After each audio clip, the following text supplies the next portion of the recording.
So you've all figured out the trumpets thing, but do you know about the month of Elul when the king is in the field? In the month leading up to trumpets is called the month of Elul. Time of deep repentance. And it's actually known for being the time where the king would come into the field. Usually the king was up in the palace, tucked away, hard to reach. Even the Queen of Sheba had a hard time to get to Shlomo when he was in his palace. It was very hard to get through. You had to go through a lot of gates and a lot of different things to get access to the king.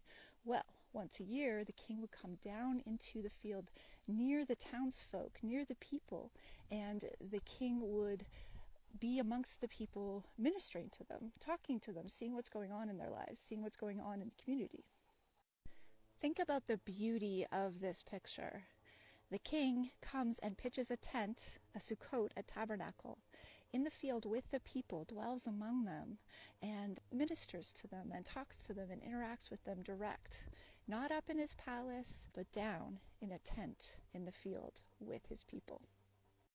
This would happen during the month of Elul, and that's the month we're heading into now, leading up to the Feast of Trumpets. That's why this time is such a time of repentance and self-reflection, because you're getting prepared to meet the king. In 2 Chronicles 19, there's a really excellent example of this. King Jehoshaphat leaves Jerusalem, and he goes all the way from Beersheba to Ephraim to the hill country to be amongst the people and bring them back to Jehovah. So he went out all the way to Ephraim and the hill country and brought the people back to Jehovah. Now, whether that means spiritually, you could look at it as a spiritual picture or a physical picture, a beautiful, beautiful example of the illustration of the metaphor. The king is in the field, talking to the people, bringing the people to repentance, bringing the people back to Jehovah in his ways.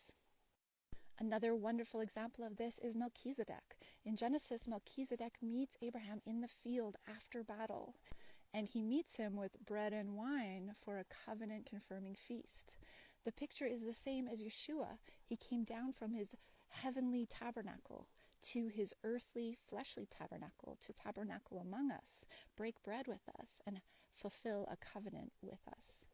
During this month of Elul, leading up to the Feast of Trumpets that is coming, and eventually Yom Kippur, the last trump, the king is in the field. He wants to hear from you. He wants to interact with you.